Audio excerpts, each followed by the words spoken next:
Russia is reeling.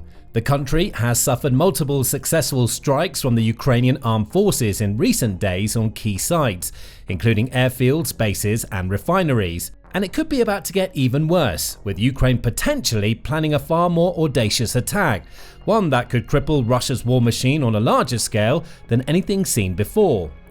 Now, to fully understand this prospective attack, it's worth looking back at the recent strike on the Kerch Bridge.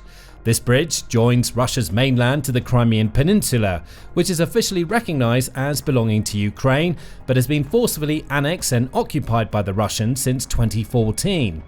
The bridge cost around $3.7 billion to construct and stretches for approximately 12 miles or 19 kilometers in total.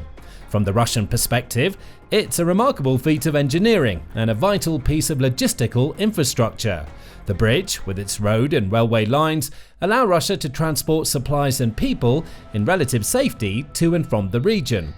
Of course, most Ukrainians don't see the bridge in quite the same light. To them, it's a symbol of Russian oppression, aggression, and illegal theft of Ukrainian land. No surprises then that Ukraine's military has targeted the bridge on numerous occasions since the war began, with one former Major General, Dmitry Marchenko, calling it target number one for the Ukrainian armed forces. There were attacks in 2022 and 2023. Then, a third strike came just days ago on June 3, 2025. This attack, orchestrated by the Security Service of Ukraine (SBU), involved planting explosives underwater on the structural supports of the bridge. These explosives were positioned covertly over the course of several months without the Russians knowing. Then, on June 3rd, the explosives were triggered as detailed in an SBU post on Telegram. The SBU conducted a new unique special operation and struck the Crimean Bridge for the third time, this time underwater. The operation lasted several months. SBU agents mined the supports of this illegal facility, and today, without any casualties among the civilian population, at 4:44 in the morning, the first explosive device was activated. The underwater supports of the supports were severely damaged at the bottom level. 1,100 kilograms of explosives in the TNT equivalent contributed to this. In fact, the bridge is in an emergency state. The agency also shared video footage on X, which showed the moment of the explosion with a huge blast of water rising up into the air. The attack didn't put the bridge out of action for long. Indeed, news reports show that it was back up and running more or less as normal just hours after the explosion. So, on the face of it, this attack might not seem like much of a big success. However, some Russian media outlets and analysts have raised concerns that the Kerch Bridge strike was just a practice run, a rehearsal for something much bigger and far more devastating. Here's what Russia is scared of. Since the bridge attack, one big question has stood out. How did Ukraine actually plant and trigger the explosives? If the Ukrainian armed forces' account of the attack is to be believed, over 1 ton's worth of explosives were planted underwater on the bridge supports. Experts agree it would be extremely risky for human divers to pull off such an operation in a heavily monitored zone like this. It would be for teams of human divers to accomplish that feat, especially in such a heavily guarded area. Since Russia values the bridge so highly and has had to deal with multiple Ukrainian strikes on the structure since the war started, it's ramped up defenses in the area. The bridge has helicopter patrols, on-bridge guards, air defenses, cameras, and anti-diver and anti-sabotage systems in place as well. Because of this, some analysts, including those on the Russian side, have started to speculate that Ukraine may have used some advanced underwater drones to both place and detonate the bombs. This has not been confirmed or denied by the Ukrainians, so it's only speculation for now. However, analysts have pointed to several possible drones that the SBU might have employed for this particular mission. One option is the publicly demonstrated Toloka TLK-1000 drone, which measures up at just over 8 feet in length, can cover distances of over 60 miles, and has a maximum payload between 44 and 110 pounds.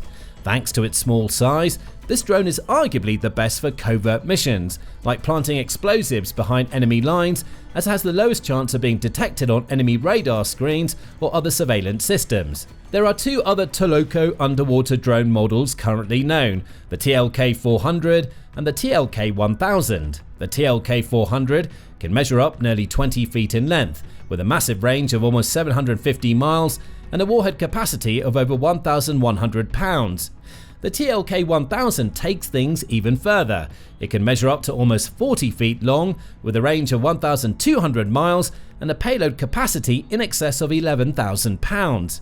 Ukraine's President Volodymyr Zelensky showed off the Toloka drones, along with other advanced innovative additions to Ukraine's defense technology, in a video posted to his Telegram account in February of this year. Another possible option for underwater attacks, like the Kerch Bridge strike, might be the Marichka drone. Video footage of this unmanned underwater vehicle was shown back in 2023. It's almost 20 feet long, with a range of around 620 miles and a reported payload capacity in excess of 2,200 pounds. Interestingly, the Marichka drone project was worked on by volunteer engineers rather than army contractors or major defense manufacturers. Public donations funded the project, and each Marichka cost close to $400,000.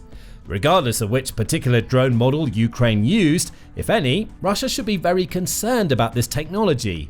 Here's why. It's possible that Ukraine used multiple Toloka or Marichka drones over the course of several months to plant explosives on the Kerch Bridge and then detonate them. If true, this would show Ukraine that it has the capacity to strike Russia not just from above but also from below, deploying its stealthy drones hidden beneath the waves to take out Russian targets with ruthless precision and efficacy. And if so, it's perfectly probable that the Kerch Bridge strike was far more successful than it immediately appeared. Because it wasn't just about dealing damage or putting the bridge out of operation.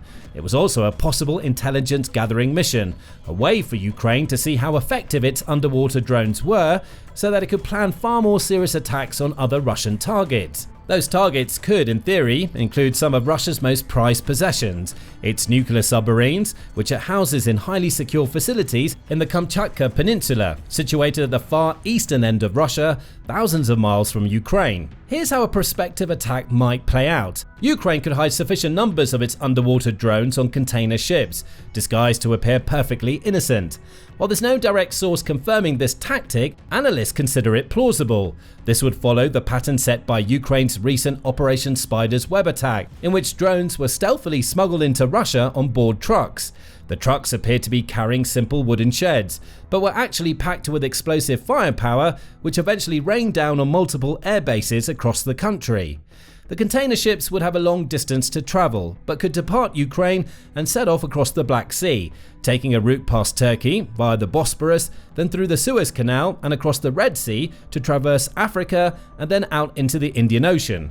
From there, the ships could circle around past Australia and then north towards Russia's Far East regions. There are several key factors that work in Ukraine's favor here.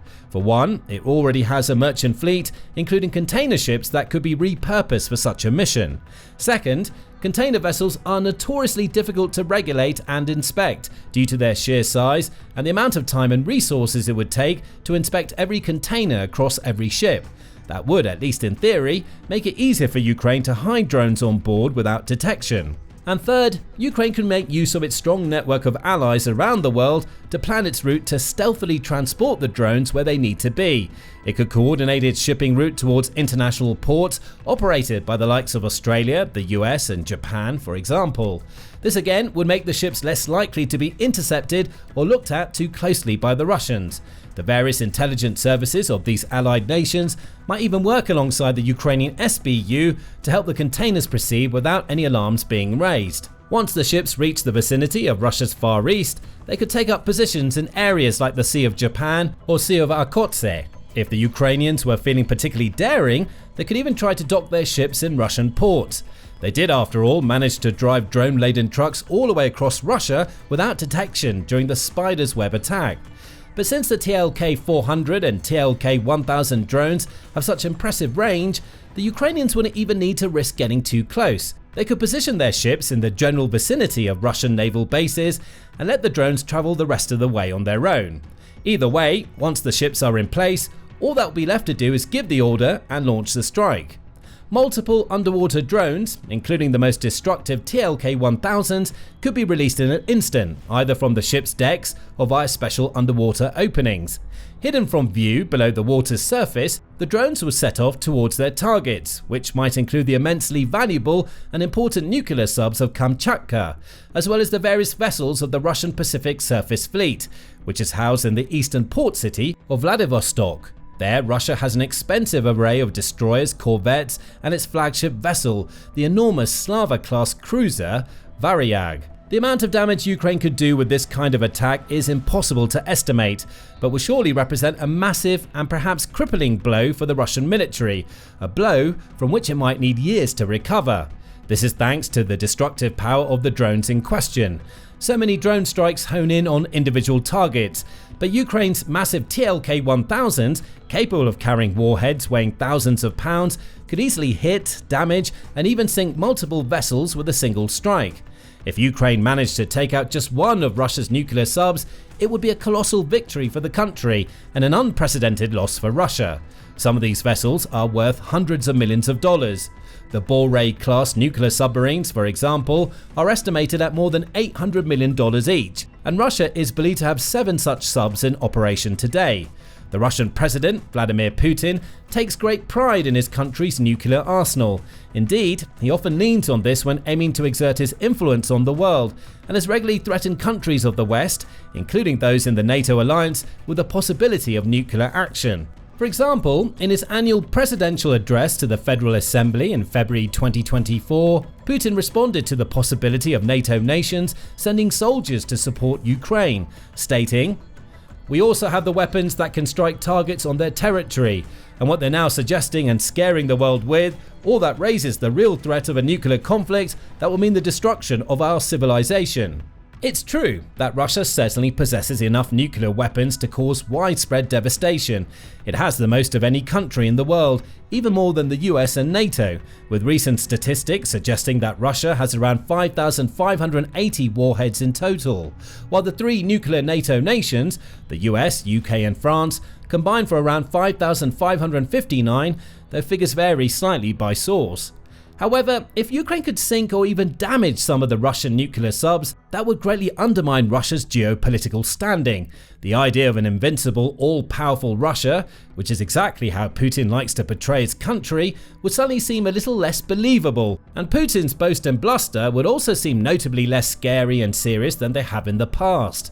Indeed, the long-term consequences of this kind of attack could be catastrophic for the Kremlin. Even if the subs were merely damaged, they would require huge amounts of investment and resources to repair. Ukraine could add to Russia's repair bills if it destroyed or damaged other parts of the country's naval forces, like corvettes and destroyers. Every vessel sunk, blown up or damaged would represent a victory, and Russia could quickly plummet into a state of panic if Ukraine pulled off an attack of this kind. It would, without any doubt, bring the reality of the war home for Russians like never before, and could be enough to change attitudes across the country, perhaps triggering a larger part of the population to question why the invasion is still ongoing and if it's truly worth continuing. It would surely dent Putin's popularity and legacy in a major way too, and some, if not all, of the oligarchs who support him may also start to question his leadership more deeply, or even organize a coup to oust him from power. And the most worrying aspect of all of this for Russia is that Ukraine has already demonstrated its capabilities of carrying out destructive covert attacks on Russian soil, even successfully striking targets thousands of miles from the Ukrainian border. Just last week, on June 1st, it executed Operation Spider's Web. As previously mentioned, this impeccably planned mission, which Ukraine spent more than 18 months preparing, involved smuggling drones across Russia to multiple strategic locations. The drones were hidden away on trucks, which were positioned close to 4 major military air bases: Olenia, Diaghilevo, Ivanovo-Severny, and Belaya. A 5th base, Ukrainka, situated near the far eastern edge of Russia, was also part of the initial plans, but that part of the mission had to be aborted after the truck carrying the drones caught fire.